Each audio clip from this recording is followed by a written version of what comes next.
આપણે બધા એક જ જીવન જીવીએ છીએ, પણ ખબર છે આપણે સમય જોવા માટે બે અલગ અલગ કેલેન્ડર વાપરીએ છીએ. એક જે આપણી ઓફિસ અને આખી દુનિયા સાથે ચાલે છે, અને બીજું જે આપણા તહેવારો અને પરંપરાઓને જીવંત રાખે છે. તો ચાલો આજે વિક્રમ સંવત અને ગ્રેગોરિયન કેલેન્ડરની આ મજેદાર જુગલબંધીને સમજીએ. ક્યારે એવો વિચાર આવ્યો છે કે આપણે જાન્યુઆરીમાં હેપી ન્યૂ યર કહીએ છીએ અને પછી થોડા મહિના પછી દિવાળી પર એટલા જ જોશથી સાલ મુબારક પણ કહીએ છીએ? એવું કેમ ભાઈ કે આપણું પ્રોફેશનલ જીવન એક ઘડિયાળ પ્રમાણે ચાલે અને આપણું સાંસ્કૃતિક જીવન બીજી?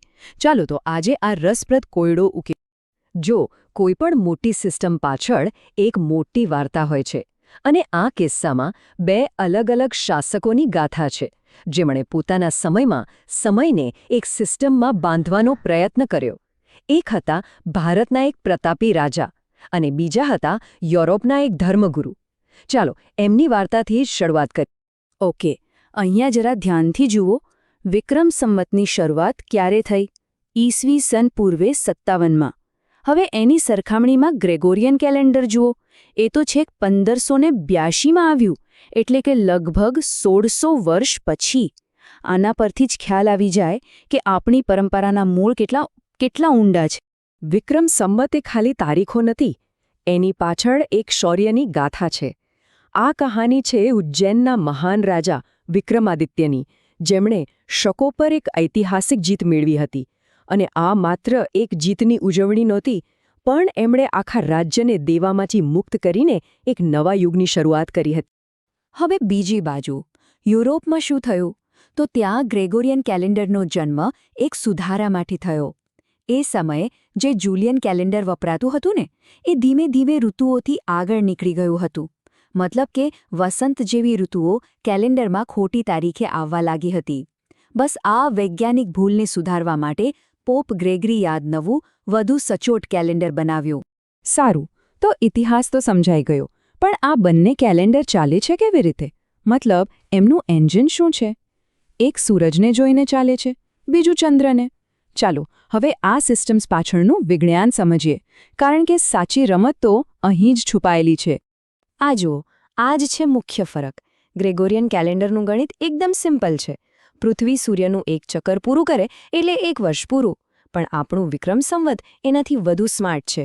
એ મુખ્યત્વે ચંદ્રની કળાઓ એટલે કે પૂનમ અને અમાસ પર ચાલે છે, પણ સાથે સાથે સૂર્ય પર પણ નજર રાખે છે, જેથી આપણા તહેવારો ક્યારેય ખોટી ઋતુમાં ના આવી જાય.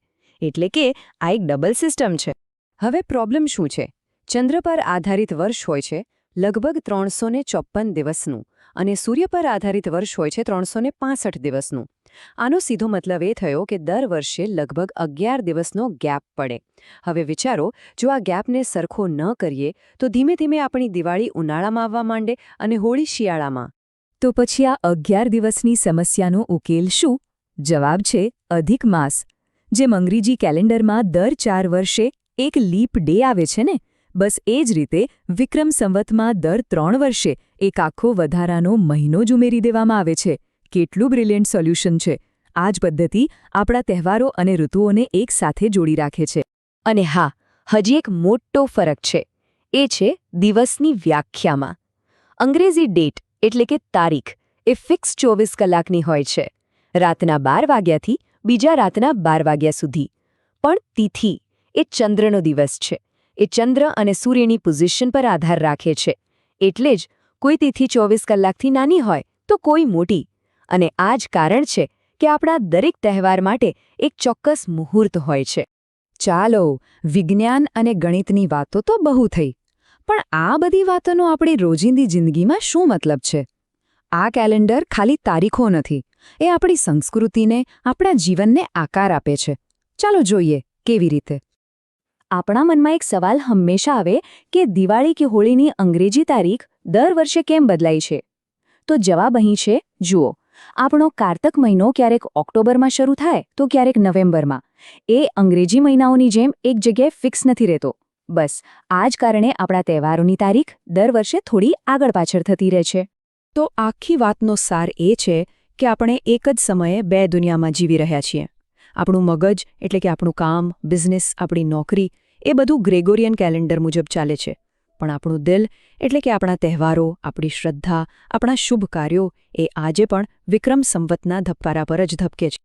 અને એવું બિલકુલ ના માનતા કે વિક્રમ સંવત ખાલી પૂજા પાઠ પૂરતું જ છે. ચોપડા પૂજન એનું સૌથી મોટું ઉદાહરણ છે. ભલે સરકારનું ફાઇનાન્શિયલ યર એપ્રિલમાં શરૂ થાય, પણ સાચા ગુજરાતી વેપારીનું નવું વર્ષ તો દિવાળીના બીજા દિવસે જ શરૂ થાય છે.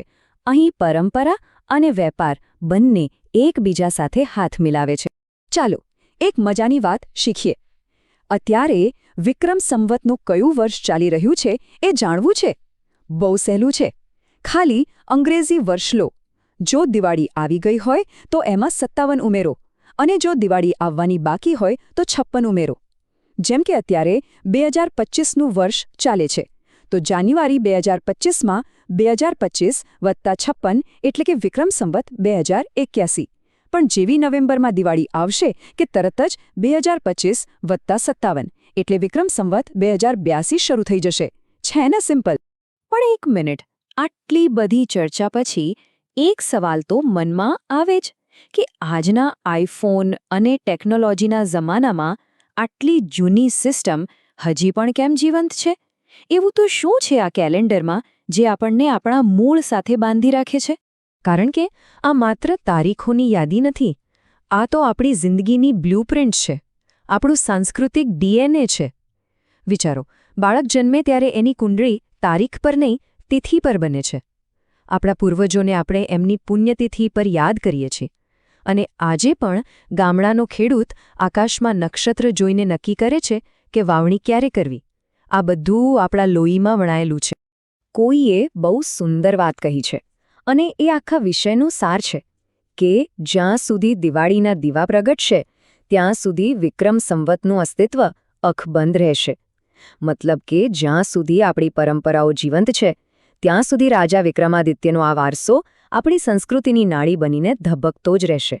અને અંતે એક સવાલ સાથે આ વાત પૂરી કરીએ. એ સાચું છે કે દુનિયા સાથે ચાલવા માટે સૂર્ય આધારિત કેલેન્ડર જરૂરી છે, પણ આપણી સંસ્કૃતિ, આપણા તહેવારો, આપણી પ્રકૃતિ આ બધું તો ચંદ્રની ગતિ સાથે જોડાયેલું છે. તો વિચારવા જેવો પ્રશ્ન એ છે કે શું માત્ર સૂર્ય પ્રમાણે જીવીને આપણે સમયને સમજવાનો કોઈ વધુ કુદરતી અને ઊંડો રસ્તો ગુમાવી તો નથી રહ્યા ને? જવાબ સૌએ પોતાની રીતે વિચારવાનો છે.